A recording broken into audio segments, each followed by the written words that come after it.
So I think we're going to go ahead and get started. And it looks like we have an empty stage here, but in fact, we have a really great lineup of speakers, most of whom are joining us from their offices in Europe. So that is our setup today. And we look forward to having this conversation. For those of you who are just coming in, this is the cold reality of an energy crunched Europe session. And I'm Laura Hermann, and I'll be the moderator for this session. And it looks like we have everything set up. So I want to thank everybody for coming today, and I'll go ahead and get us started. My name is Laura Hermann, and I run a company called Potentiary, and we do capacity building for the nuclear industry companies that are looking to build their communication capacity and their teams as the companies grow. And over the last year, I've worked with the American Nuclear Society over the last 2 years, and the Director of Communication, who's here, Andrew Smith, to really build the capacity of the American Nuclear Society to have a rapid response task force. And this session is really reflecting upon some of what we've learned over the last 2 years, and certainly what we've learned over the last 9 months. And I'm really excited to have the group of speakers that we have here today and to be able to introduce this topic. I think we've seen in a post-pandemic Europe a reality of a long, hot summer that affected the energy systems there. And with the Russian invasion of Ukraine in March, there's been a lot of media attention on nuclear energy and the energy transition overall. And from a communication standpoint, that has really started to affect the stories that are available to be told and the stories we tell to ourselves and to each other, and how the energy transition is going to play out. And since we've been active in this realm, we've really tried to bring together an extended group of experts today who can talk about their own experiences in the evolution of the energy transition story and where we think it might go from here. So I'm really pleased to introduce everyone. And I want to introduce Valérie Faudon from the French Nuclear Society. She's the executive director there and the vice president of the European Nuclear Society. Some of you might have been in the session earlier. Valérie's been on the stage all morning. We want to talk a little bit about the state of nuclear energy in Europe, but more effectively in this session, really how that fits into the story of energy across Europe. So we have Valérie here with us today. And then I'll move to our virtual participants. And I think we're really thrilled to have Danila Lavrenov from the Ukrainian Nuclear Society. So he is the executive secretary and the head of analytics from Energoatom. And he's joining us from Ukraine today, and we'll be able to talk a little bit about the situation there. And Danila's background is in political science and economics, and I think that brings an important perspective to the energy conversation today. We also have with us Simon Emeny with what was Lloyd's Register, which is now they spun out the LRQA, the Lloyd's Register Quality Assurance Group, earlier this year.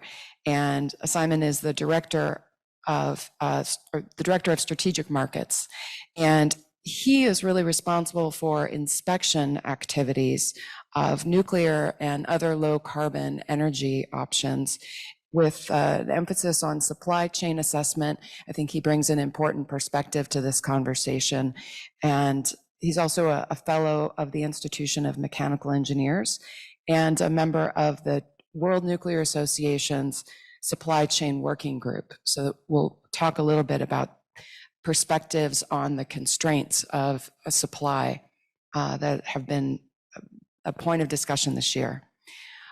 Joining us with a perspective from the American Nuclear Society's perspective, and really an integral participant in our rapid response task group over the course of this year is Jacopo Buongiorno from MIT. And he's the TEPCO professor for nuclear science and engineering at the Massachusetts Institute of Technology. So we have Jacopo joining us from the East Coast today. And finally, Alison Sohili from Morgan Lewis. And she's a partner for the Energy and Project Development Group. And with an emphasis on merger and acquisitions with a focus in both the UK and France. I'm looking forward to Alison's point of view from outside the nuclear industry, largely really looking at how the energy markets are viewing nuclear overall. So I just wanted to give that brief set of introductions to give you a sense of the breadth of perspectives that we're bringing to this conversation today to talk about the emphasis that we see in the mainstream media around the potential for catastrophe this winter in Europe, and we kind of evaluate the realities and the causes and the mitigations that are underway in that regard. So with that, I want to give our speakers an opportunity to kind of introduce their perspective and talk a little bit about how they are viewing this conversation today. And so I'm going to start with Valérie here next to me. So Valérie. Yes, so it's been a very active time for us that started actually before the war started. It started in fall 2021, as you said, because in fall 2021, the gas prices started to increase a lot in Europe, because it was the restarting of the economies after the pandemic. So we started to have conversation of trying to understand why, typically in a country like France, where we have very few gas plants, 90% of our electricity comes from nuclear and renewables, why are wholesale prices correlated with gas prices? People didn't understand. So I think we went through a very strong moment of an educational system about the way the energy markets were working in Europe. And I think it's still going on. And we had about 1 year of resistance of the European Commission of wanting to discuss that. And I think now we are on the way to really discuss that. Then starting in February, and I want to thank Danila for all the information you provided, as well as IAEA. We went into a crisis mode on the war in Europe, and with a lot of fear about first Chernobyl and then Zaporizhia. So to give you an idea, I don't remember exactly in March, but if I take August, me and one of my fellow from the French Nuclear Society, we went on TV 50 times. And when I say we went on TV 50 times, we went physically, because we have 4 24-hour news channels in France, and they had nothing else to cover in August. And so by the time there was the first shelling of Zaporizhia, we were on stage, and we had, because the 4 channels are in Paris, we had to physically move and stay 1 hour with war specialists to look at the resistance of and the resilience of the Zaporizhia plant, with a lot of fear and lots of questions such as, so where is the plant vulnerable? So in the end, our answer was the plant is vulnerable. If they want, to hit the plant, they will find a solution to hit the plant, and we had to go through that. So now we're really into a dual mode where we still have a lot of questions on Ukraine, but we also have a lot of questions about the energy policy in Europe, which is changing quite fast.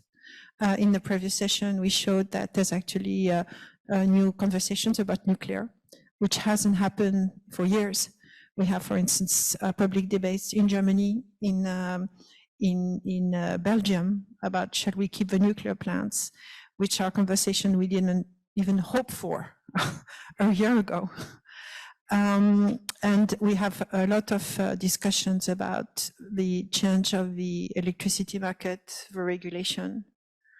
This is really what we're under. So we have a lot of media conversations. It's really I would say it's really the hot subject right now in France, but I think probably in other European countries. Yes. Thanks, Valérie. I want to move to our virtual participants. And Danila, I think many of our participants here were able to see the video that was played at the president's session that the Ukrainian Nuclear Society helped put together with the plant workers. And I think it was amazingly received, and we really appreciate the effort that went in to helping us put those faces together with the efforts at those plants. I know that the community here really just has such appreciation for the commitment and the true heroism of the workers there. I want to go to you. I know you have some slides that you would like to share, if you'd like to pull those up, and we'll hear your opening remarks. Thank you very much. You see me second time, I understand. Yes, first time on the video and the second time is live. And of course, I want to apologize because every moment, every second, the electricity can cut off in Kiev. And now I see from my office window, I live in Kiev all my life. I'm born here. And last month, the first time I see my own city like this, it's all dark. And today we have 8 cutoffs. We have a diesel generator in our office, but it's not working very good at all. And every day it just turn off, turn on. And we need to try working in these conditions. So I want to thank for the opportunity to take part in this panel. And of course, I want to make a special thanks for our colleagues from American Nuclear Society for their support, for their help from the first days of this war. And a few minutes about the situation here right now in Ukraine. You know, we are working, our energy system working in very difficult conditions right now. And the main reason for today is systematic destruction of all our energy infrastructure. Our president told it's about 40% already destructed. And all this started like a month and a half ago from 10th October. The first massive rocket attack took place in Kiev. Over 80 missiles fired on one day. Since then, every week, every Monday, I know that is Monday because every Monday I took my child to the kindergarten, and every Monday we can't get there about the air attacks. First of all, exploded transformers, substations, large energy hubs, and all this led the fact that about 40% and infrastructure really completely destroyed, and it's a very big problem for us now. The country began first the rolling and then emergency shutdowns. Rolling shutdowns is something like a scheduled shutdown. So we know when the shutdown in Kiev, in Ukraine, planned. But every day we have a parallel rolling and scheduled shutdowns. Also, another problem, yesterday, we have over 100 missiles in Ukraine, and total cost, it's about $1 billion. They fired yesterday, and over 80 our armed force shut down, but approximately 20 reached energy targets. And in nuclear energy, we have some problems after that, because as a result of inability to supply power to the grid, our whole Khmelnytska nuclear power plant disconnected from the grid, like emergency disconnect. The station go to the diesel generators, and one unit from Rivne NPP also disconnected from the grid. So 3,000 megawatts we lose in in this situation, it's also very bad for our energy system. And I forgot about my presentation, a few slides. Here it is. I think you can see it. You see it? Yes, we can see. Yeah, so it's about a few information that I already told. We have a 45 reduction in our consumption from the starting from the war. You can see on the slide the first part of 2021 and the first half of the year of 2022. Yes, it's like 45% reduction. The mostly, as you see, the industry 41%. It's a lot, and it's demonstrating that our economy is working very hard now. After the capture and shelling of Zaporizhzhia and PP, all the terror, now we have over $1 billion total direct and indirect losses for the nuclear industry. And 1 billion is only Energoatom.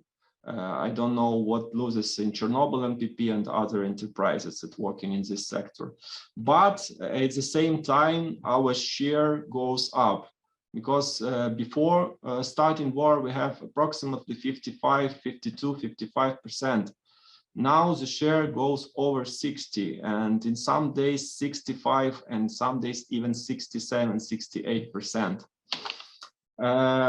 Two maps about the most massive strikes on the energy infrastructure. On the left side is 10 October. And right side, November 16. You see the places is pretty same with the biggest Ukrainian cities and the biggest energy hubs. So that's why we have a very bad situation after these attacks. And a few photos, maybe some you see the right. Advance your slide, Danila. What? Can you advance your slide? The second, we were still looking at the first slide. So you're still looking at the first slide. And you were talking about the next one, so we don't see what you are talking to. Thank you. I don't understand why it's and now you don't see. It's good, yeah. It's the second slide with now the maps. See the map. Mm-hmm. Yeah, yes. Great. So I told left and right map and the same places, and that's why we have after this very bad situation, even in the central part of Ukraine and north. And the third slide, you see it right now? Not the third slide yet. Okay, up. There we go. Perfect. Third. Yes, the photos. 3 photos. Yeah, great. On the right photo, I take this photo right from this place where I'm sitting right now. I have a same view, and I take this photo. Is the 2 rockets shut down the energy object in the center of the city, and after that we have a like 5-6 hours of our center city have a shutdown of electricity. And you see there on the left down photo is the transformators. Is a one of the biggest, like 250 tons each. Russian occupiers, when they left the Kherson region, they blow it up all to these transformators, and one of the biggest south regions now cut off from electricity. So it's all some photos on which you can see the situation here. And last, I have 3 positions about why the Ukrainian energy problem can become global. Partly, yes, it became global right now, and I try to explain why. The first position, our energy system is not isolated. And technically, it's now, synchronized with the European energy system and SOE.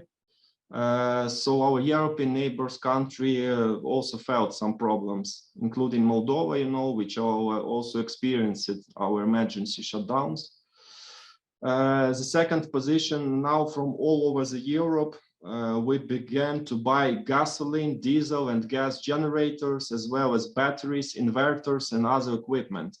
And I know that now this is the problem of whole Europe, because you know, our market almost there is no generators on the Ukrainian market. And the third position, to repair and destroy infrastructure, our transformers and other equipment, we need the whole world support, because in the world there is enough quantity of such equipment right now, because nobody knows that the situation can turn like this. And of course, another important note, and you see it from the first slide, in these difficult operation conditions of the power system, nuclear energy took over as the entire base load, and we see it right now in our energy system. Since this was nuclear energy that did not depend on supplies, as coal-fired, for example, generation dependent on materials. This was especially important in the first months of war, when all logistic chains was broken in Ukraine. And nuclear energy remains main source for now supplying, and I told that its share goes over 60%. And for last, I think there is another indicator that nuclear power is stable, reliable source of energy supply, even in such conditions. And Ukraine can be an example for this, because in such bad situation, really bad situation in the energy sector, nuclear energy working stable and reliable. And our workers, of course, working to make the stability in energy in Ukraine. Thank you. I take a lot of time. Sorry for that. Oh, no, don't apologize. We appreciate your presence of mind, Danila, to be able to take these pictures out of your window. I think helps all of us understand the lived experience in Ukraine, and it puts the work that everyone here is doing to try to support you just into a new perspective. So we really appreciate that. And Simon, I want to move to you for opening remarks, because I think, you know, LRQA, you are risk specialists, and I think, you know, looking out Daniela's window, recognizing this is very real, and understanding how organizations are assessing the situation and how that is affecting what you're doing, getting your perspective into this conversation now, Simon. Thank you. First of all, I can't comment on exactly what is happening at Ukraine at the moment, because I think Danila has done an absolutely phenomenal job of describing it. And I think also that our colleagues there and everyone else is doing a marvelous job of trying to keep things stable and trying to keep things as they need them to be. So from me to you, my best to you, Danila, and everyone else who's there. What I think we can take away from the current situation in Ukraine, and certainly looking at it from a risk point of view, is when we started, or when the conflict started, there was a lot of concern about the stability of nuclear power. And Danila answered, in effect, that at the end by pointing out that it is still there, it's still operating, and it's operating in a controlled way. So that sort of puts one of the risks into perspective there. But I think the wider thing that we can take away from it, and if I can just talk briefly about the COVID-19 pandemic for a second. When that started, there were very few events of the type that we're having here today, a hybrid event. It accelerated the use of that technology, and it's introduced all of us to the idea of sitting at home with a shirt on. And I will point out that I'm not at home at the moment, so I do have pants on, but you could be sitting at home without pants on, but just with a shirt on the camera. The move to using more, or accelerating the use of technology, was a positive byproduct from what was a negative situation. So again, we need to look for what the positive outcomes from the potentially very negative situation in Ukraine is. And one of those is around the security of energy supply. And we've seen changes in gas prices and effects of markets. That means that we need to think about how we mitigate that particular risk, not necessarily directly in relation to Ukraine, but in relation to how we prevent it from occurring next time, which could be around changing our energy mix. And we've seen changes in energy transition going on, not just in Europe, but across the world. The second one is around supply chains. And as Danila said, they've had some major pieces of infrastructure damaged. That means they'll be looking to replace those major pieces of infrastructure, which is going to put a strain on the global supply chain at a time when it's already being strained by other factors. And so we need to think about how we enrich our supply chains and maybe either reduce the length, promote localization, or change the nature of what it is that we procure. So those are my initial thoughts, is that we take away some of the evidence of what has occurred to mitigate some of the public perceptions and therefore some risk mitigations for those. But secondly, we think about what the wider topics are that are being brought into focus and how we're going to address those going forward, from use of existing technology in new applications, or through to reducing our reliance on global supply chains for either energy or for critical parts to maintain our energy networks. Thank you. Thank you, Simon. I think it's important to reflect upon the pandemic and its sort of ongoing impacts. It's easy to lose sight of that because there is so much going on and so many different things sort of begging for attention.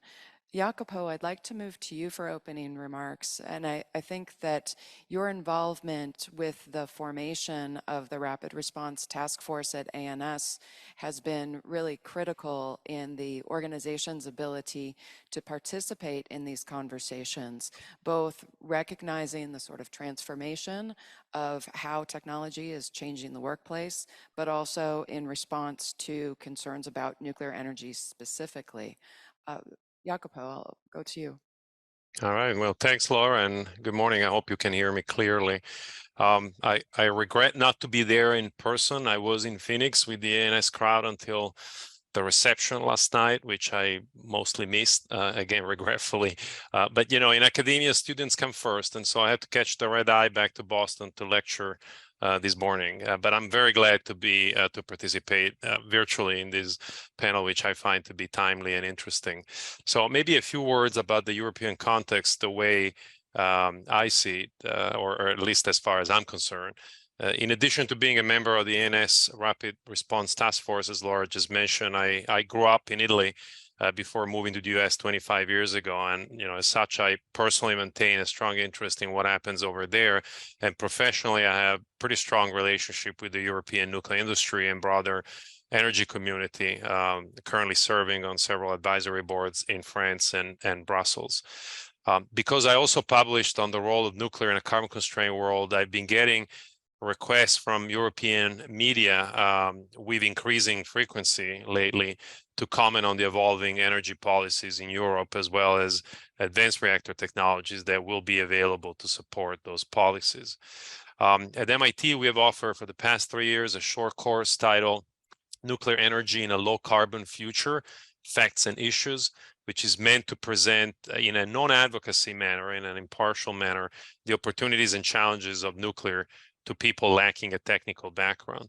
The reason why I mention it here is because the course has drawn dozens of national level journalists, primarily from the US, but also Europe, several, who routinely reach back to me and others in the course for technical input on everything related to nuclear energy. So I found that by establishing a bond of trust with the media, we can have a measurable impact on the debate about nuclear. And so let me conclude my introductory remarks by taking this opportunity to encourage the colleagues present there in the room to take an active role in the ANS Rapid Response Task Force, which can be certainly demanding, challenging, but very gratifying, and I think helpful to the overall mission and effort of the American Nuclear Society. So I look forward to the rest of the debate here. Thanks, Jacopo. I think what we've really seen is the anecdote that people use, that something that happens to any plant in the nuclear industry happens to every plant in the nuclear industry, has really been something that has been a driving force behind some of the media operations that we've had, what we've seen over the last 9 months, certainly. But it's also true not just in the communications realm, but also in the financing and investment realm. And Alice and I had the opportunity to connect through the Atlantic Council and the recent New Nuclear Capital Conference. And so, Alison, tell us a little bit about the perspective from Morgan Lewis on confidence and the energy sector in Europe right now. So thank you very much, and thank you for having me. I think, as an energy lawyer, I'll have a different, perspective, more maybe business oriented. I split my time between London and Paris. I work across these two jurisdictions with, energy companies, investors in the energy sector, but also more broadly in Europe and in certain markets like, African countries, so emerging markets in general. So, I've got good exposure to energy projects from, the business side of things, I would say, including, nuclear in these countries. And, I think I'm seeing two major trends this year in my, day-to-day practice, and on a number of projects we advise on, globally, including with my colleagues in the US. So I think that the first trend is sort of a continued interest in the nuclear energy sector. And this is, probably the result of some countries really relying on nuclear energy as part of their energy transition and relying on nuclear energy to reach net zero. So two clear examples, of this in the countries, where I work are, France and the UK. So in France, for instance, we've got France 2030, which was announced by President Macron last year, a very huge investment plan to allocate funds to in particular to the energy transition. So, to speed up the energy transition itself, it's 30 billion euros that are going to be allocated to that fund and to those projects. And this includes building new nuclear reactors, developing, SMRs and AMRs. And similarly in the UK, a nuclear fund has been created as well of almost, 400 million pounds and dedicated to the development of these SMR and AMRs as the country is expecting to ramp up its nuclear energy production, moving it from, 15% to 25% of the overall energy production in the coming years. So as a result of all of these, these governmental support and funding announcements, we're seeing quite a lot of inbound, investments in these countries, and an interest of investors to do projects in those jurisdictions in the nuclear space, and a lot as well of cross-border projects and joint ventures, especially between the US and Europe. So that's quite, an interesting trend there. And then the other one that we're seeing is more a response to the war in Ukraine, I would say. And, the country's response to the current situation. As, Valérie was mentioning earlier, you've got, Germany and Belgium not wanting maybe to phase out that quickly, out of nuclear energy. And then it's interesting to see the link that some countries are now making between the current situation, the war in Ukraine, dependency on Russian gas, etc., with projects that were already ongoing or meant to happen before the war. So if you take Poland, for instance, building its first nuclear power plant, they clearly, when they announced that the project was going ahead, they clearly tied that back with the need to be energy independent, to have a more diversified pool of sources of energy, etc. So it's new projects starting in that space as well. And again, as Valérie was mentioning, the restart maybe of the conversation in some of the countries that didn't have nuclear for quite some time, like Italy, for instance, and reopening the debate and the dialogue about using nuclear energy as a response to the current situation. So an interest of investors as well in potentially upcoming projects in these countries. Thanks, Alison. I think you've previewed, I think the investment in the UK is a very exciting and positive thing that's happening and something to look forward to. The title of this session is about the potentially cold winter in Europe. And I'd like to open the question to all of our panelists for your forecast on how Europe will fare this winter based on some of the influences that we've talked about, besides the pressures on oil and gas, the pandemic, the war in Ukraine. Yes. So we have gas for this winter in Europe. The reserves are full. In France, we were not dependent on Russia. So it's very different for other countries, of course, who are dependent on Russia. If I focus on the electricity sector, we have uncertainties, which first we have a corrosion problem phenomena in France. So actually the first 2 units have just been repaired and are online as of yesterday. So we're on our way. But we're not going to have the full fleet available this winter. We probably will have at least as much as we had last winter. So that's already good. The big uncertainty is the cold. Right now we had an exceptional October. It was like summer, which is another problem. It's good for the electricity consumption, but it's not a good sign either. But of course, our system is extremely sensitive to the temperature.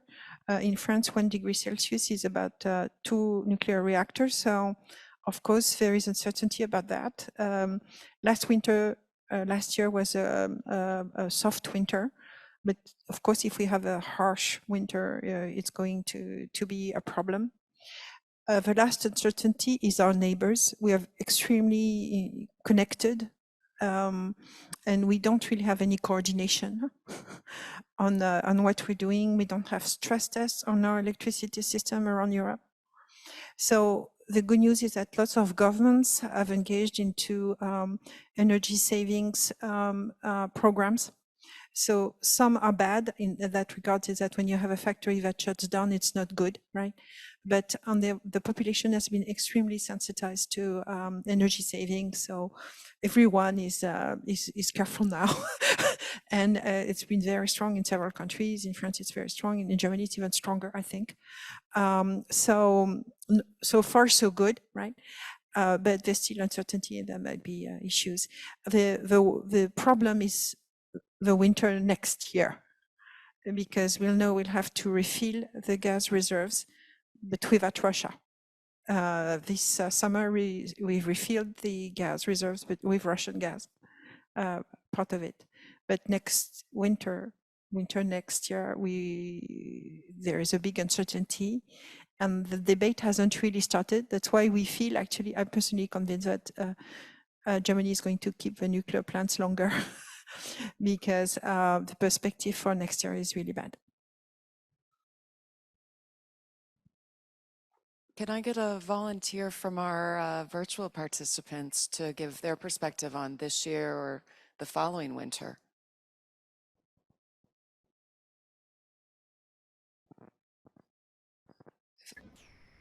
Alison, I see you're unmuted. Great. Yeah, no, I was about to say, when you read the press and you read technical comments and everything, that's everybody's predicting that that crunch is going to last for longer. So it's not just about this winter, as Valérie was saying. I think we took so many precautions as rapid response to what is happening right now. And as a result of the mild autumn and mild beginning of the winter, we've not used as much gas as we could have. But some predictions speak about 2 to 4 years to actually go back to normal. And from next year, it's going to be an issue, and we may not have short-term responses by then. Yeah, Laura, maybe if I can add to that comment, I think the issue is not just the supply of the natural gas, it's also the deployment of new infrastructure that allows you to accept that supply, particularly LNG terminals. I think the US might be ready to deliver more. Maybe more is coming from Qatar, but I can think of a couple of examples where the LNG terminals just do not exist, and it, you can't snap your fingers and create that infrastructure overnight. Let alone if you want to replace natural gas with nuclear. We know all very well that that's a decade long from decision to completion. So again, it's not just supply; it's also infrastructure. So this is a problem I think for Europe is going to be here to stay. Yeah. And I think, Laura, just to follow up on that, it's not even just the infrastructure, it's also what is it that is used in Europe. Each country has a different mix of the type of stuff that they use. So if we're talking about generating electricity, then that's one conversation. But we may also be talking about heating people's homes or using fuel in factories to drive industry. Some of that is based on gas, some of it may be based on district heating, some of it will be electric. And all of those things together mean that just replacing the current gas supply may not be sufficient as we're moving into changing the types of heating, cooling, and other energy uses. We're changing from gasoline, petrol vehicles to EVs. So that means we need more electricity.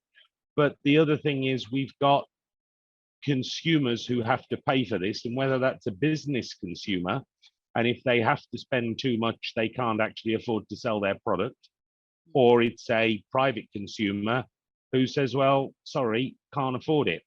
It's too expensive.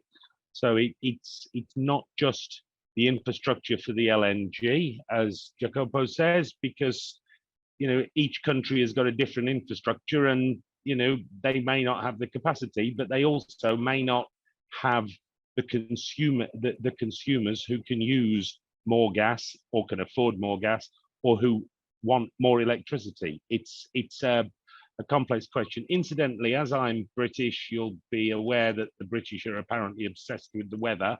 Well, I agree with Valérie. We had a very warm October, but on the weather forecast before I left home this morning, they did say that we are now at the normal temperature for this time of year, whatever that means. So, it could well be that going forward, we find that we use less energy for heating in the fall, in the autumn, but then we've seen in previous years perhaps a more extended or a slightly strange cold snap that comes when we'd normally be getting towards spring, which again changes when we use the energy to provide the heating. Yeah, I wanted to add two comments. I fully agree with everything you guys said. One comment is that we actually currently challenging the European Community Solidarity pledge, right? Because we know that if we have shortages, every country will have a tendency to keep their resources for themselves. And as an example, we've had an agreement between France and Germany that France would supply gas to Germany because France reserves our food. And in exchange, Germany is committed to supply electricity during peak hours to France, right? So we'll see, and we hope that these agreements will work, and that the countries will hold their commitments to help themselves. The thing I wanted to say is that right now, Europe has become a big buyer of LNG, such as Japan. And so the LNG supply is not infinite.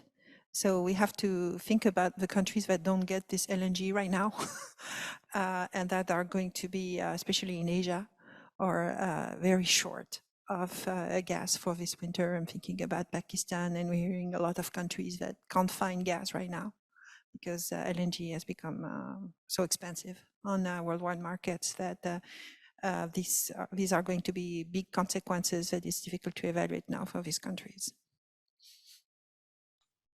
And one small comment from Ukraine. Good. You know, we have my own experience right now about the cold winter that I feel now here, because we have about 16 degrees Celsius temperature in a building and a flats, so it's very low. We have outside temperature very low, and there is no heating. I think like 50 or 60% of our households. When the war starts, we have another crisis with the fuel. So I remember a 3-4 hours roll when you staying on your car for a 10 liters. So it's not so much. And some people staying from the beginning 4 hours for a 10 liters. And our government needs about 3 months to solve this problem. And the solving is very, it's nothing special. They need to diversify the suppliers and open the market for the suppliers from the fuel. And of course, now we understand if someone sells this fuel 2 or 3 times higher, people buy this fuel because they need it in every price. And when our government opened the market, 2 months, 3 months, and we're solving this problem. And now in Ukraine, enough fuel and the price goes down. And as for me, the main lesson for our country in this condition, we need to prepare to the worst scenarios. Of course, expect for the best, but prepare for the worst. And prepare our energy policy for this. Diversification, finding a good, stable partners. And in this condition, we don't need to see on the prices of these resources. We need to find good partners and diversify our energy market and our energy suppliers.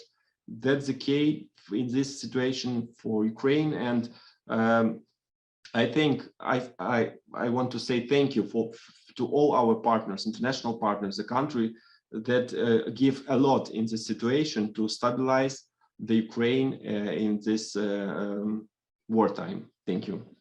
Yeah. Danila, while you're describing that situation, could you describe as well, I think it's hard for us on the other side of the world to recognize the day-to-day impacts on folks. And I think Simon talked a little bit about the different types of energy that are needed and the constraints on fuel for the manufacturing and industrial sectors. Can you describe a bit what the state of the manufacturing and industrial industries are in Ukraine? Is everything stopped? Are people who work in those facilities at home dealing with the conflict, fighting a war? How is this affecting Ukrainians overall outside of the main areas of conflict? You know, this affected for all. First of all, the business, big manufacturers, because a plan of our government when after the 10th of October, when we understand that we have a big problems in energy sector, is not to shut down the population, because it's very hard. Small children, I know it, when you need to just warm something and you don't have how to do this. And first of all, it's a big factories, manufacturers, and the business. And it's a big problem because people not going to the work, they need to stay at home. And of course, they also take the electricity and all this electricity appliance. After that, government starting to shut down the population, but as I told before, like a scheduled. So we know from 10 o'clock till for example 12 o'clock there is a shutdown and there is no electricity. Mm-hmm. But after that there is a third stage when all countries starting to emergency shutdown. We don't know when it starts, maybe now or 30 minutes later or an hour later. Of course, it's broken all business processes, because I want to buy something and sell it to my customer. I can't do this because my supplier don't have electricity, and it's a long supply chain that all broken. In every moment of this chain, we have a problem, and this problem is electricity. Now everyone understands that electricity is the most important resource to working of our economy. It's very important to working and bank sphere, financial, any business, of course. Thank you. Simon, I see you've come off mute. Do you want to comment? Oh. I hadn't. Okay. I hadn't, but I think, you know, I made my point, and I think it's been picked up on that, you know, we've got to think about shortening some of these supply chains, as well as what's right for which situation. And you know, clearly, if we were to be talking about energy consumption in France, with, as we know, 90% of the electricity generation coming from nuclear, and a large use of electricity for heating, versus if we were in Germany, where they use a lot of district heating, or a lot more district heating, or if we're in the United Kingdom, which is still part of Europe, albeit not part of the European Union, where they have a higher use of gas, because that was what was promoted by their government about 25, 30 years ago. And so we're all in a slightly different position. I noticed, Laura, that there's a question in the Q&A from Rod, and looking at his question, it's probably less about whether Japan uses more nuclear power and frees up some use of gas, and more about really where we all will need to be, which is using more low carbon energy sources, so that none of us rely on gas in time. And we have already mentioned some of the environmental commitments that are in place. So I think that's possibly where we can use some of the conversations and some of the lessons from this energy crisis to improve things in the next 2 to 5 years, which may help to accelerate our compliance with our various governments' COP commitments.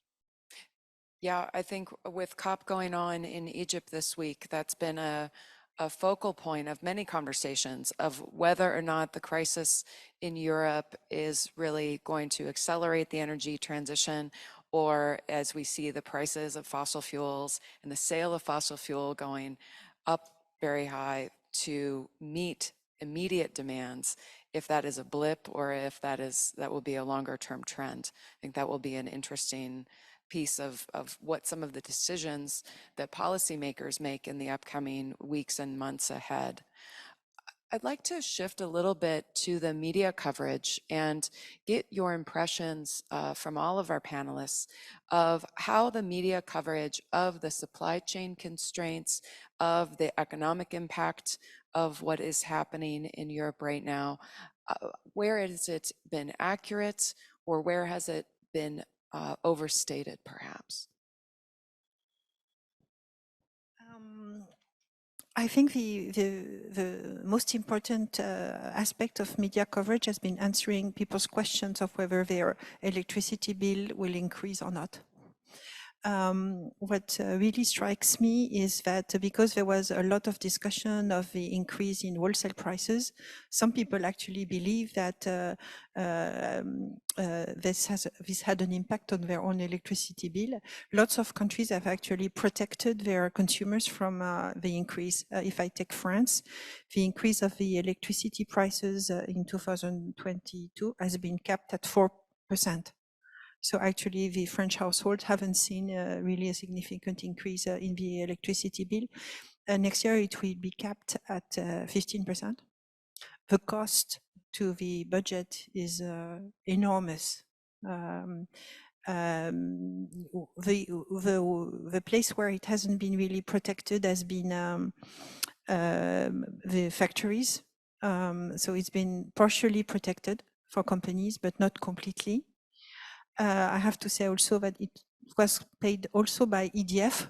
So it put EDF in a situation, a very bad situation, so much that it's been taken over by the French government right now to save it, I would say. So it's extremely costly, but most of the focus has been on that, on what is the impact for households, what is the impact for factories, because some factories have announced that they have to shut down because of that. I think that's where the emphasis has been, and I think nobody really understands how all these things works, who pays for what. So there's a lot of confusion about the mechanics of that and the impact on the country budget. I just like to give two figures that I think are very important, because since I have the mic, to give you the economic impact for a country like France, our bill for fossil fuel imports went from 40 billion a year to 100 billion a year. By comparison, the bill for imports of uranium is less than 1 billion. And we have 2 years of stocks for uranium in France, 2 years of consumption. So that gives you a little bit what can be the contribution of nuclear to energy independence and to the balance of payments as well. Alison, I'd like to get your perspective on this issue of media coverage versus the experiences of some of the clients that you're working with. So I think business clients are not so much, like focused or worried about this, but as Valérie was saying, I think it's more, individual consumers. And I think most of the media coverage that I've seen, in France or in the UK, for instance, has been very focused on this. It's almost, about public opinion, so to speak.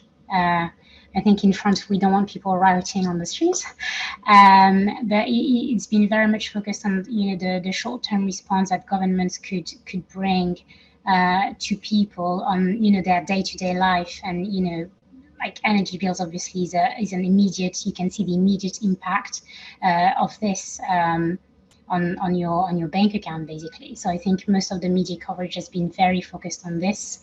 And then it's more in this specialized, press, or if you listen to experts, that businesses are more going in that direction. But I think long term, I don't have the feeling that businesses are, major companies are really worried, so to speak. It's just they're trying to adapt, and they're maybe reshifting their priorities and where they make investments, and how long it will take and how much money they want to invest.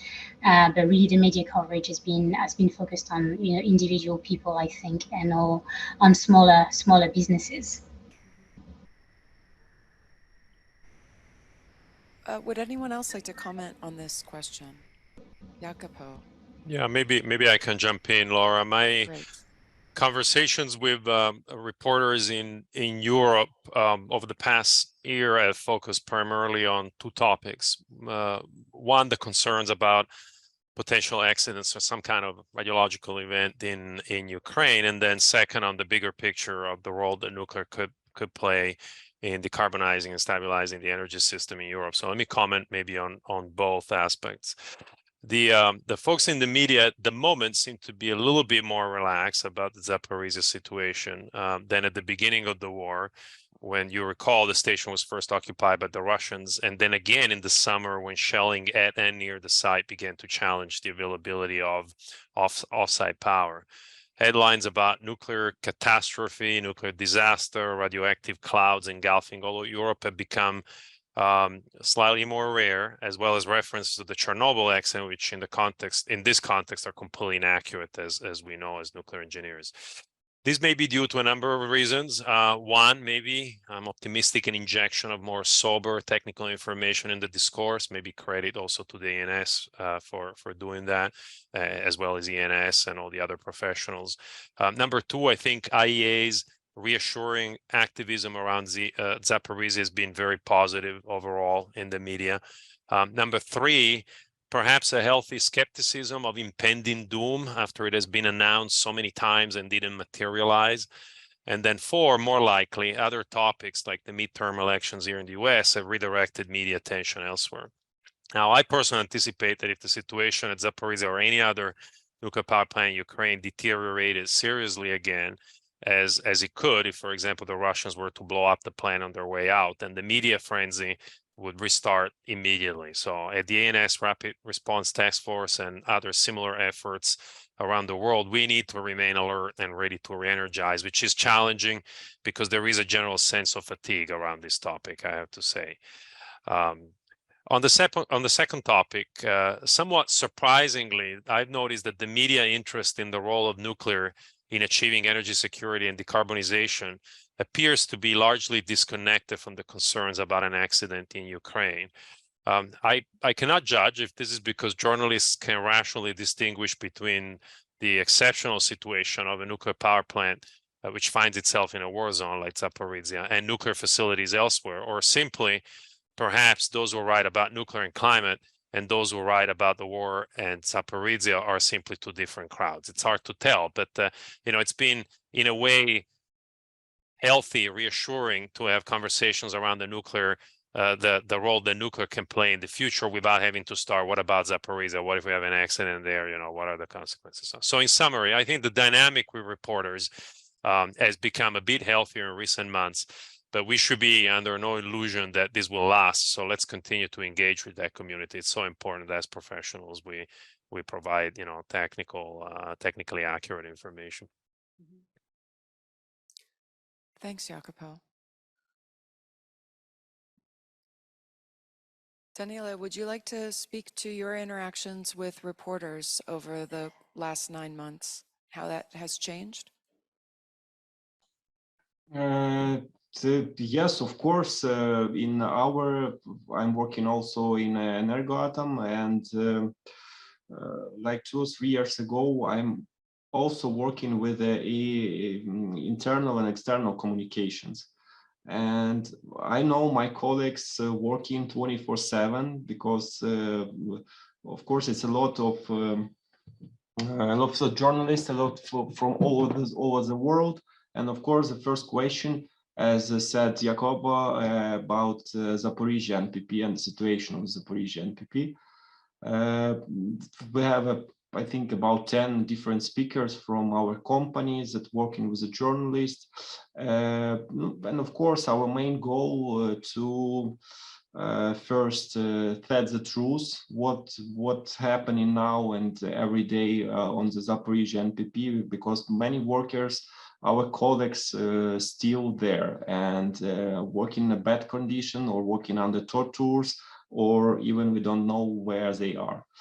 And the second is our responsibility for the biggest Europe NPP. We understand maybe 2 days, maybe weeks, maybe months, but this nuclear object returned to Ukraine.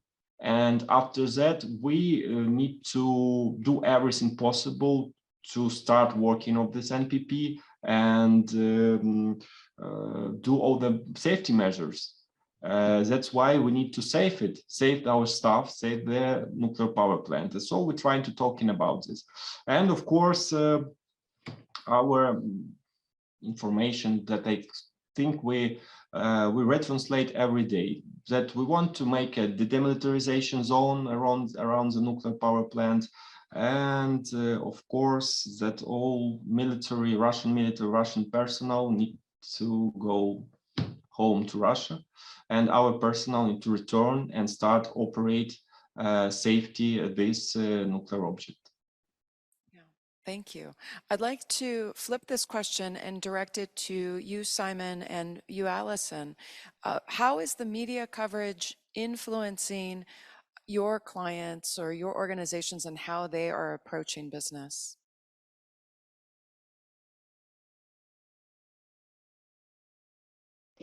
Okay.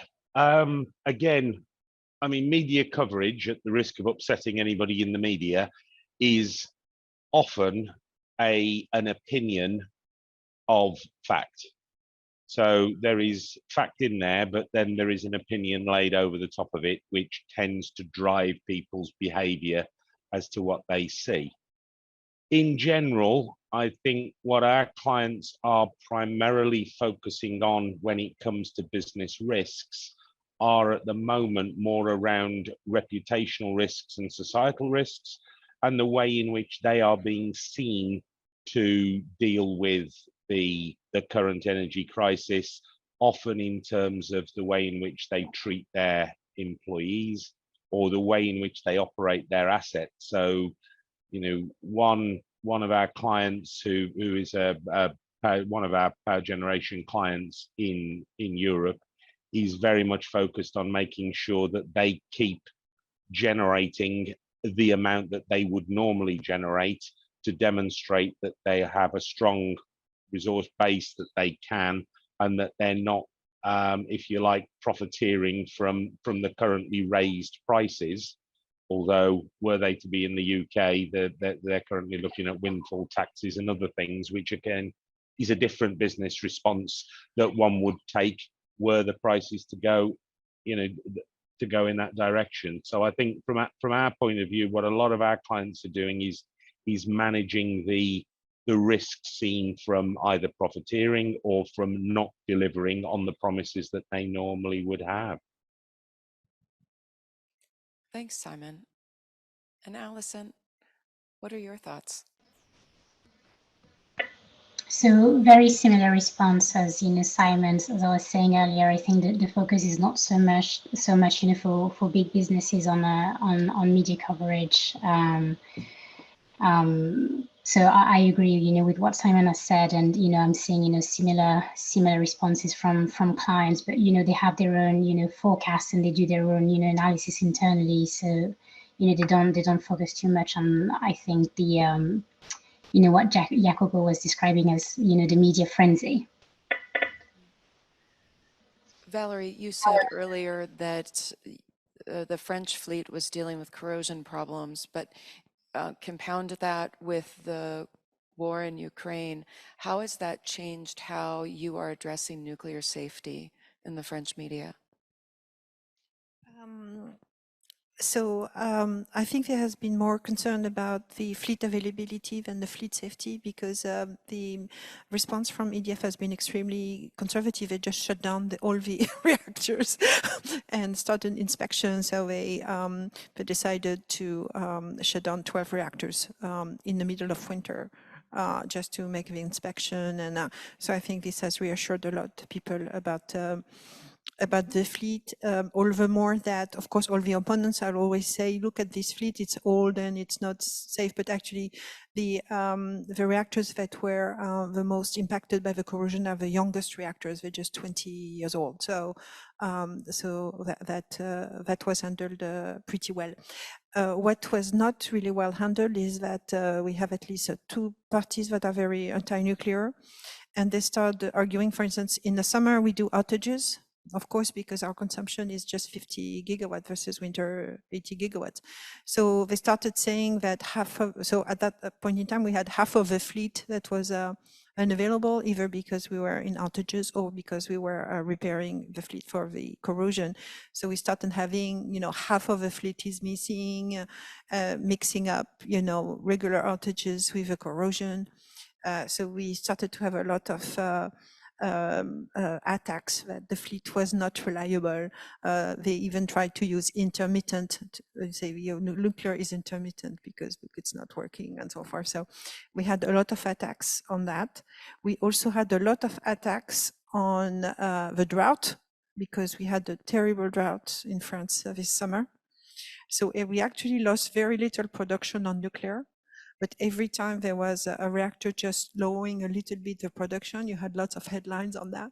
So it's really bad, because all the energy sources are suffering from the drought. You know, the first one is being hydro, of course, but we also have issues with wind, because usually during a drought, there's not a lot of wind, and issues as well with solar panels, because after a certain temperature, they lose in efficiency.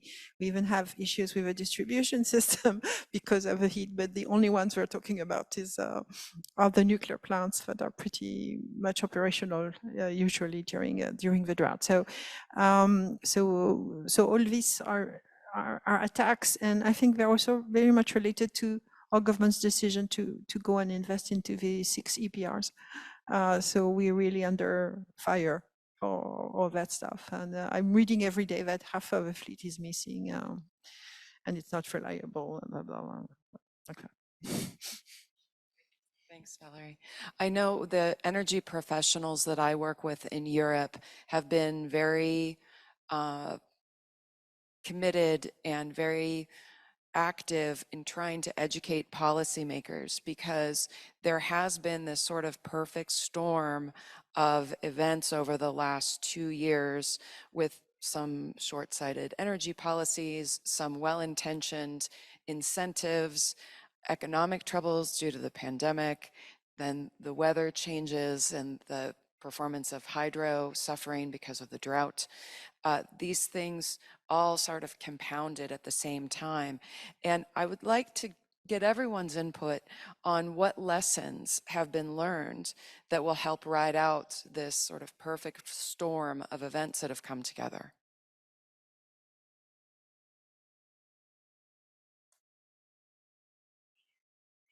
Jacopo, I see you've unmuted, so. Yeah, I volunteer to go Thank you. first. So Thank you. yeah, so as it has been highlighted by previous remarks, I think in the near term, which doesn't mean necessarily this winter, but a couple of years down the road, is going to look ugly. It's going to be a bit of a bloodbath.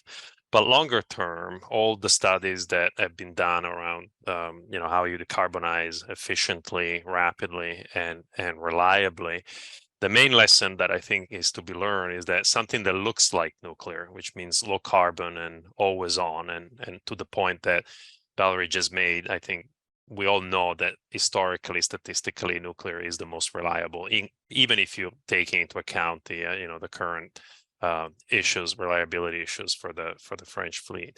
Having something that looks like nuclear is essential to creating an energy system that is clean, versatile, and resilient. So Germany here being the example not to follow, frankly, and France the example to follow. But also, since deploying new nuclear plants typically requires such a long time and so much money, the stability in government policies and regulations is going to be key.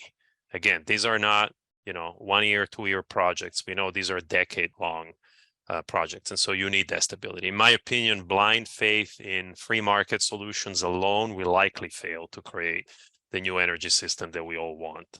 And so longer term planning, both in government and industry, becomes necessary. And I would say, in addition to France, Finland, and maybe Sweden, are also two positive examples in Europe on how to do this. Thanks, Jacopo. I see you, Simon. You're unmuted. I think just to follow on from that, yeah, I agree. It's going to look pretty ugly for the next couple of years. But the next couple of years may well influence where we end up, because if you can sit at home without the heating on, or without or have worked out how to reduce your energy consumption, then in some countries there will be no increase in demand, because people have become, if you like, more efficient.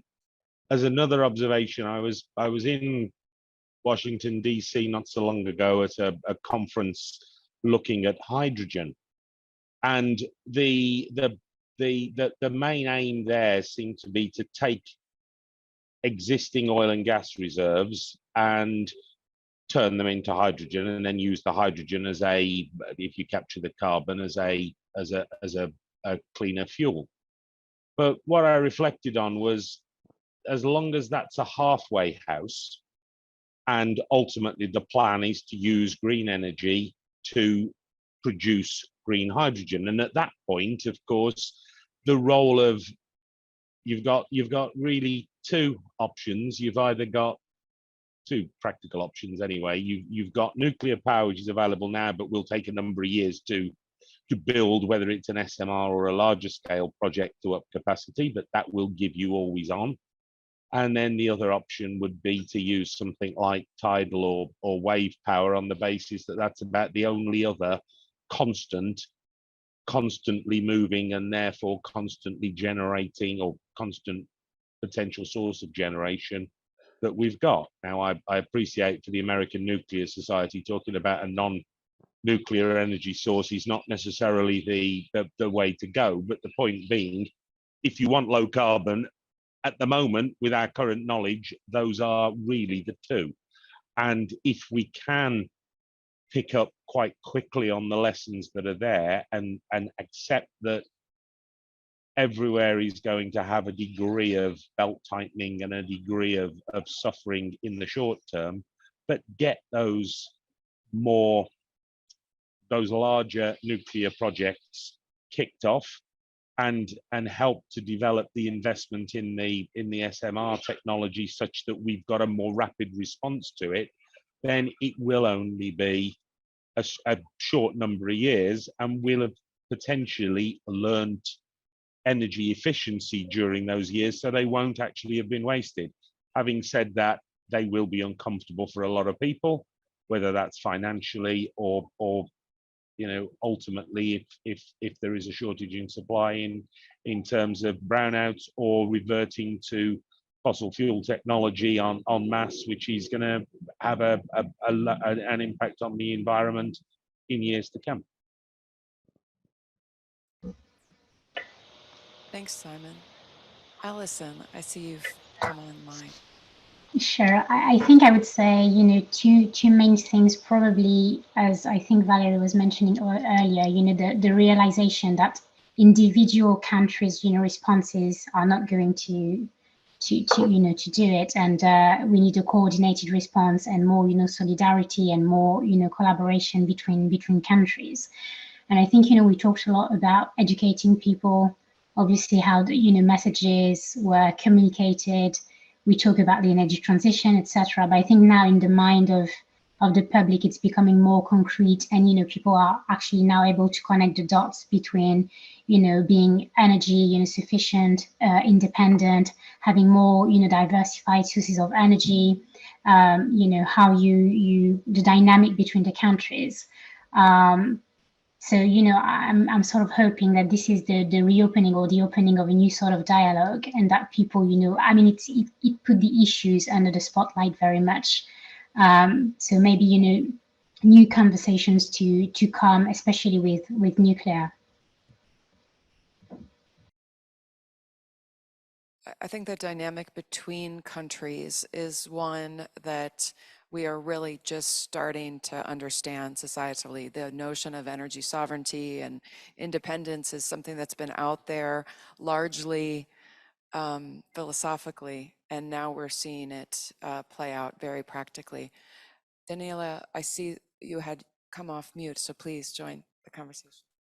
Yeah, thank you. I hope the Ukrainian lessons, I really hope, not be useful for European countries for long years, but for our country, for me, two main lessons. First lesson I already told is prepare for the worst scenarios. And of course, with connection with this lesson, we need to make very strong, not popular even, but effective decisions in the energy sector.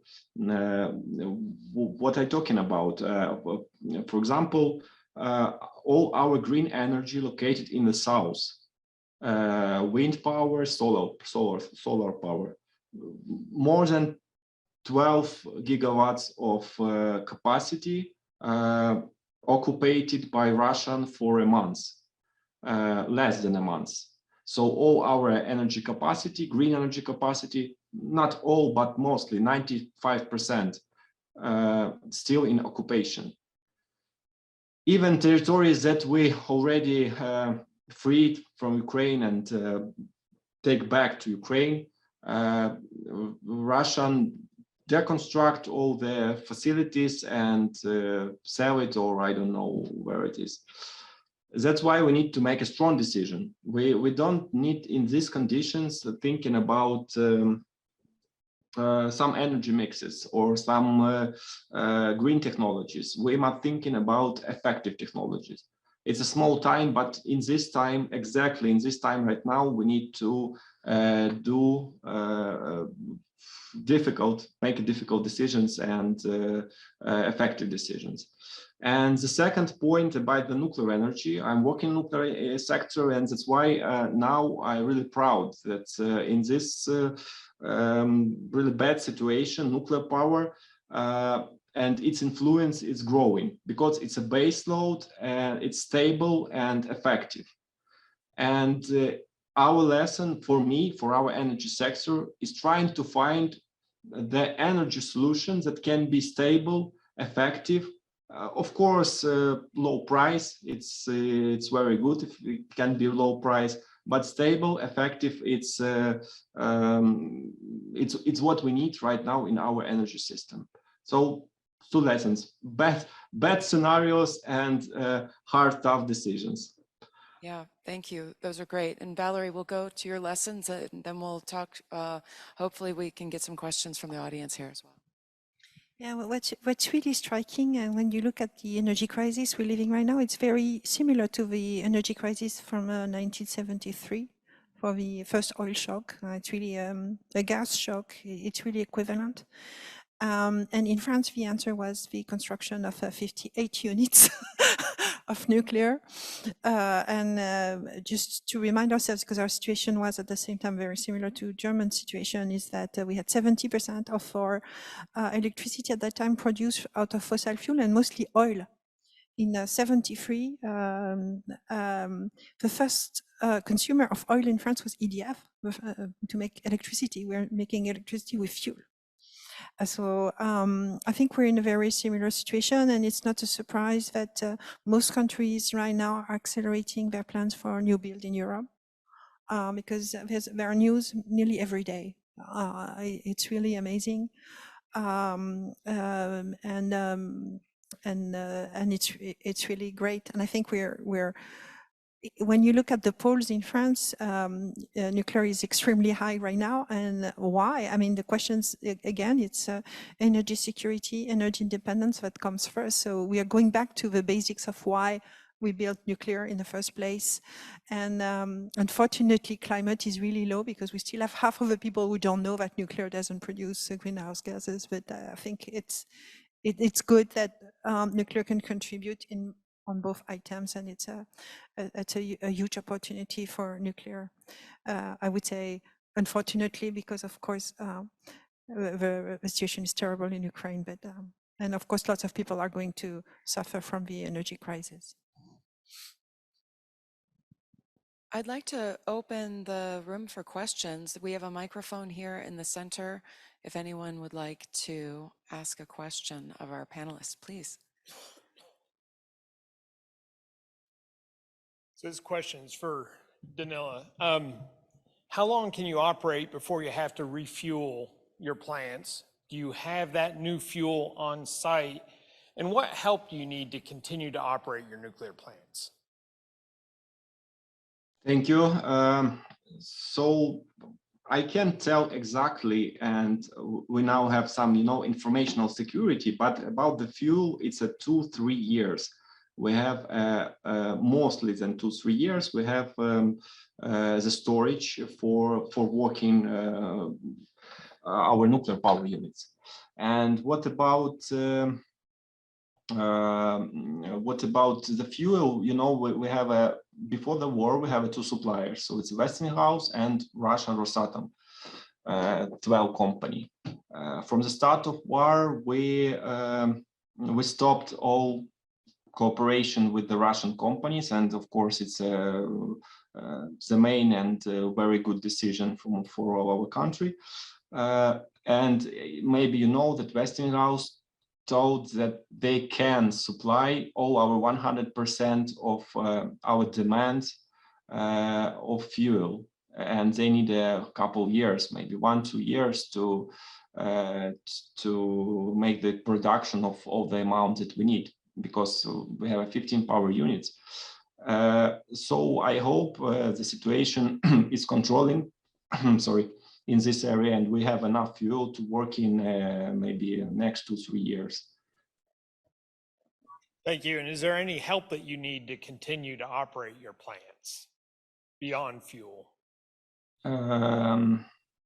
It's a complicated question. we have a main problem from 2014. 2014, 9 years ago, when the war exactly starts.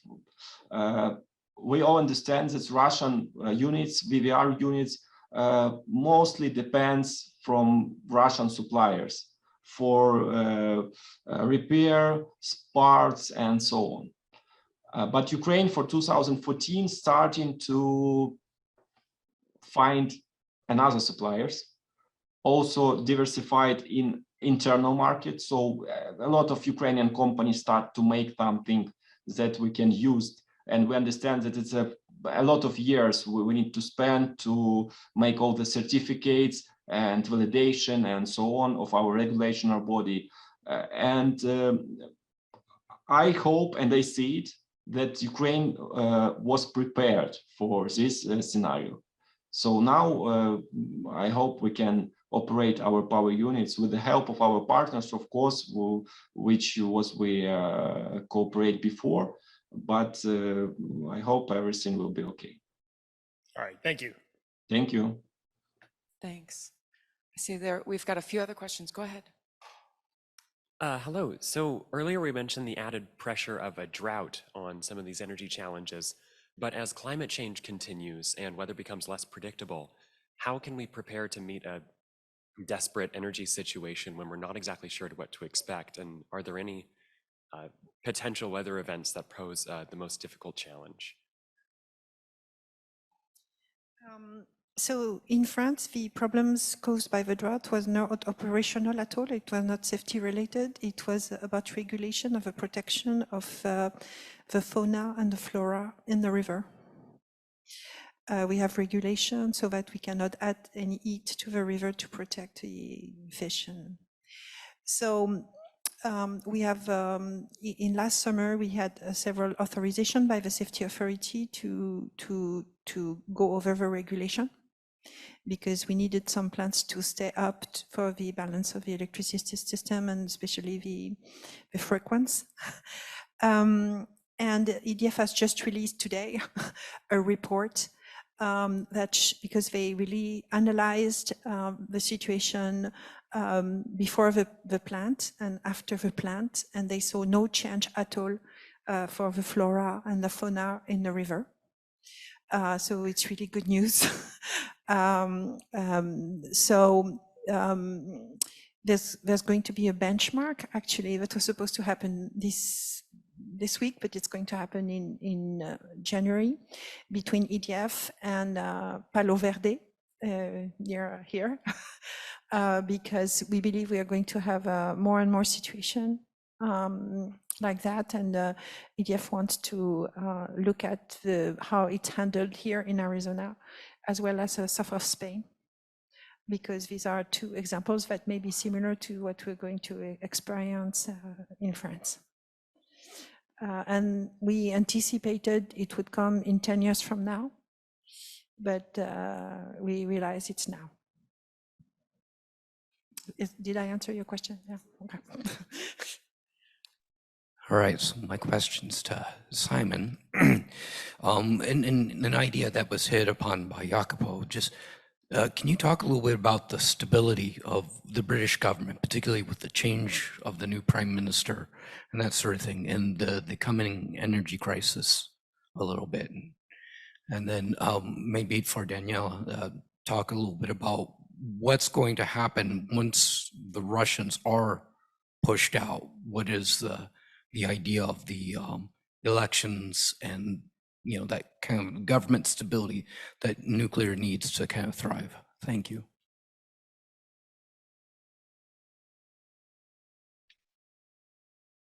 I don't know, the stability of the British government. You know, I think what was it? It was probably a philosopher said there are lies, damn lies, and politics, or was that statistics? In any event, the political landscape in any country is difficult. I recall being in Boston, Massachusetts on one particular night about 6-7 years ago, when a certain gentleman who has a tower in New York City named after him had an unexpected win of an election, and not long after that in the UK we went through the Brexit situation at the same time as France was going through the semi-rise of Marine Le Pen, and we'd got lots of other slightly less common sort of coming together of people's thinking, which is in effect driven perhaps by the media to a degree. And I think that's a very long way of answering the question, which is that the situation with the British government, in my opinion, has been partly driven by the way in which it's been portrayed. It's also been partly driven by perhaps a less informed consensual approach to doing things, and really the big issue was the post Boris Johnson short prime ministerial position of Liz Truss, where they had an ill-advised release of a financial statement without getting the correct checks and balances.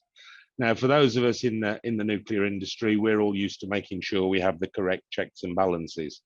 And now that we've in the UK, they've changed the government, or at least the Prime Minister, they have looked at, taken another leaf out of the nuclear industry's book and done a few lessons learned, and they have arranged for an appropriate oversight of their budgetary proposals, which seems to have settled the market down, and at that point I would suggest has strengthened the position of the government from where it was to where it is today. In the meantime, there's been work with our colleagues in France, because of course nuclear in the UK is basically EDF and Framatome, which at the moment, which is effectively the French government. So there was some work done with that, both by Liz Truss and later by Rishi Sunak. So I think we're in a stronger position than we were. I think that as far as the nuclear future is concerned, the commitment and the change of plan by Rishi Sunak to actually attend COP27 last week has indicated a desire to move to more low carbon sources. So I think the UK is probably back to where it was, if not in a slightly stronger low carbon intent than it had been, would be my personal answer to the question.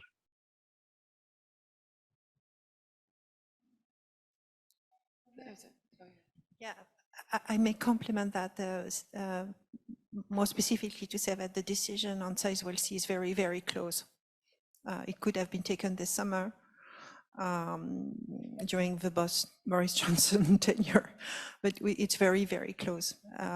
Basically, the deal is finished. I mean, everything is settled. It's just that the decision hasn't been made for 2 additional EPRs in Sizewell C. And I have to say that there's been a lot of innovation from the UK government on the regulation and the way the deal is set up. It's an example. It's not in the European Union, but I think it will set a standard on how to finance nuclear plants in the future.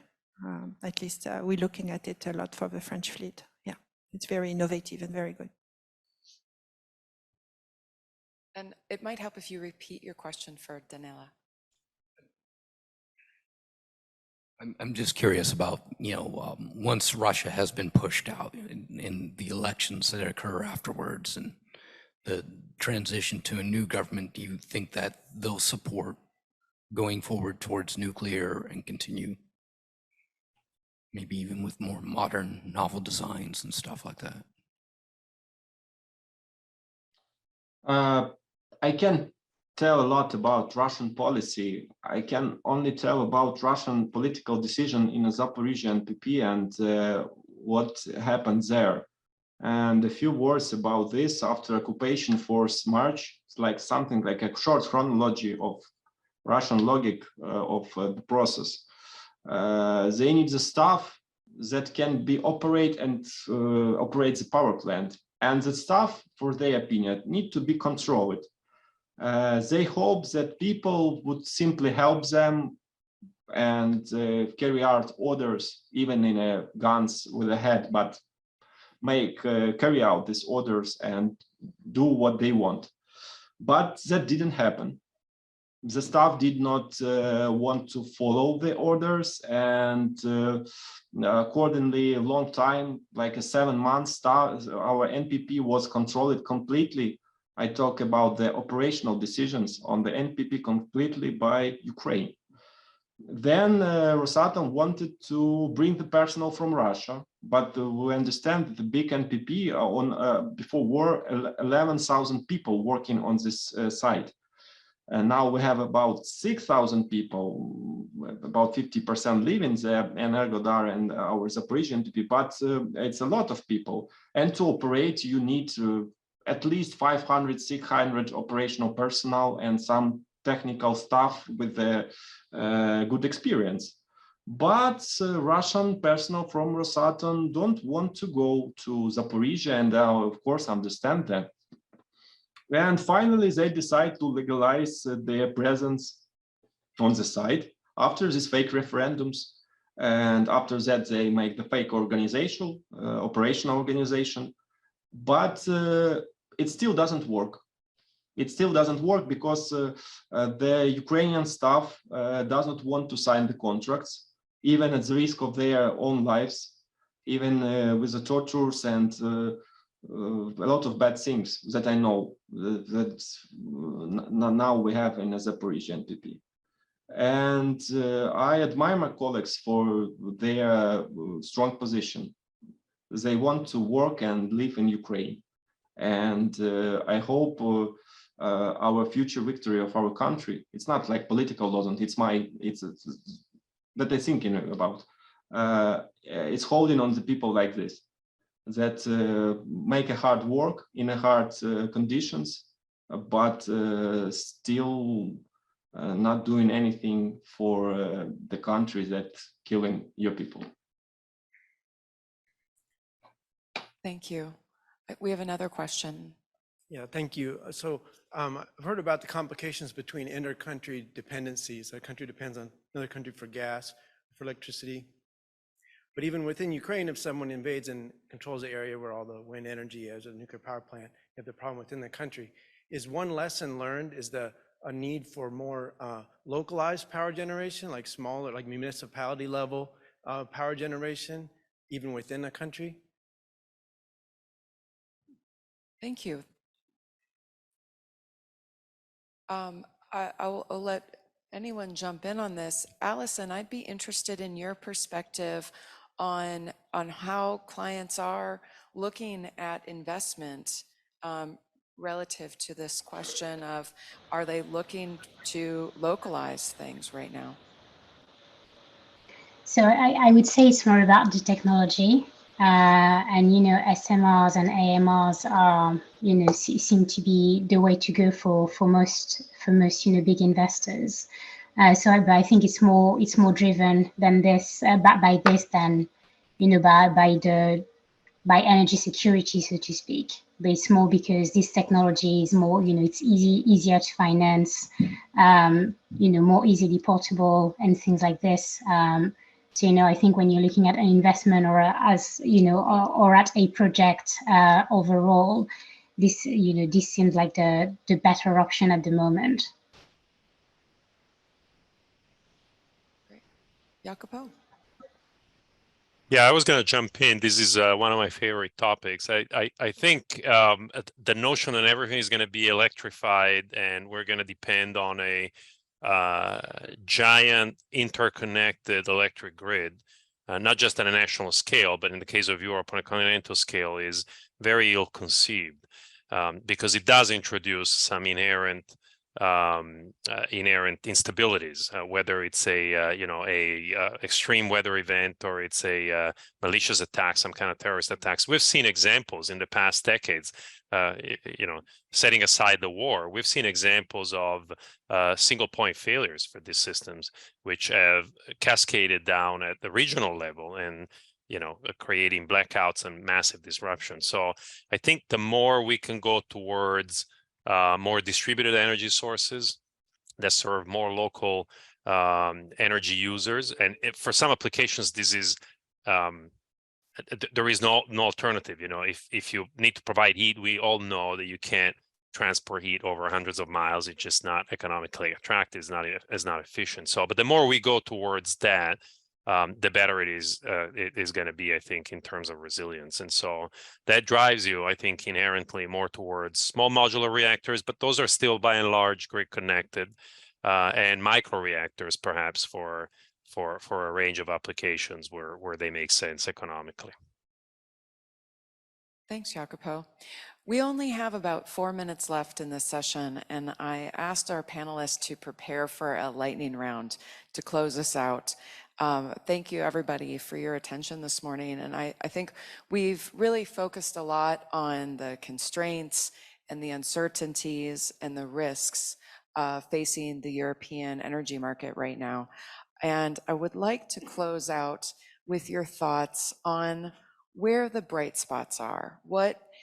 What is this current difficult time doing to help us really realign our strategic energy goals? Just in a sentence.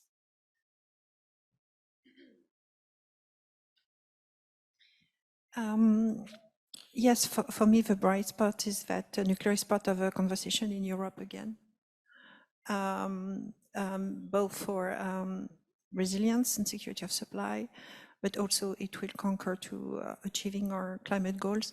I know I only have one sentence, but I wanted to say to Danila that I've been, so much on TV looking at this plant and learning so much about VVRs. But I'm amazed about how resilient this plant has been and how the staff has been resilient. And I think if we get out of this safely, I think it will be a positive point about the safety and resilience of nuclear plants for sure. Because we wouldn't have thought that after a year, this plant will be still there and safe. Thank you. We'll go to our online participants. I'm looking for someone's mute to come off. Danila. Yes. I really hope that the year after this situation, the Zaporizhzhia NPP will be on this place and everything will be safe. And I'm sure that it will be like this because it's many reasons that I'm talking before. But 1 point and 1 minute. Of course, it's a big phenomenon in Ukraine also that starting growing very much the popularity of nuclear energy. And we see it in our students in this year, raise about 30% to our nuclear faculty.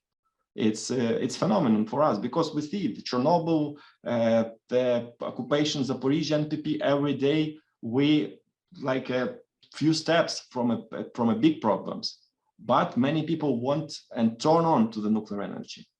But in the same time, all these acts of nuclear terrorism and all bad things that we see like last 9 months can significantly change the principles of the physical protection, principles of legislative protection of all nuclear objects all over the world, principle of construction, because the countries in Ukraine, of course, our next project, we're thinking about their safety in military conditions. So it's a lot of questions, but we're starting to thinking about this question now, because after the ending of this crisis, I hope many countries turn to the nuclear energy and start in development a different nuclear energy project. And I hope that it can be, and I hope Ukraine also be in the role of the countries starting new building of the new nuclear power plants. Thank you. Thank you. Jacopo? Yeah, I'm going to second Valerie's comment on the resilience of both, I would say, the Ukrainian people in general and the Ukrainian nuclear workers at Zaporizhzhia and throughout the country has been nothing short of amazing. So congratulations on that. And obviously, we're all supporting you. The other thing that I want to point out is probably less popular in the US. You know, a national pastime is to trash our government, but you have to give them credit. In the past couple of years, they passed some very consequential legislation that really is going to help nuclear, both the existing fleet as well as develop and growth with advanced reactor technology. So for once, you know, kudos to the federal government. Thank you. Simon. Okay, so I'm going to follow that by making two comments. The first one is, yes, the bright spot, I think, to come out of certainly Ukraine so far is the resilience and the resourcefulness of the nuclear team that are there. But I think the second bright spot for all of us is that what this is doing is, as a result of creating an energy crisis, it's giving both nuclear more of a spotlight and making people reconsider it in the case of Germany and other countries. So it gives us a true nuclear renaissance as we move and hopefully accelerate towards the use of lower carbon energy sources, which in effect is anything other than oil, gas and coal. Thank you. Yes, Alison. So very difficult, obviously, to supplement all of this. But I think, you know, the key takeaway is that, you know, nuclear was really put, you know, under the spotlight for good or bad reasons. But I think, you know, even like having this as a part of the discussion and restarting, you know, the dialogue about nuclear has been, you know, a very key component. And I think, you know, the overall consensus is that, you know, we can't achieve anyway, you know, the energy transition without nuclear energy.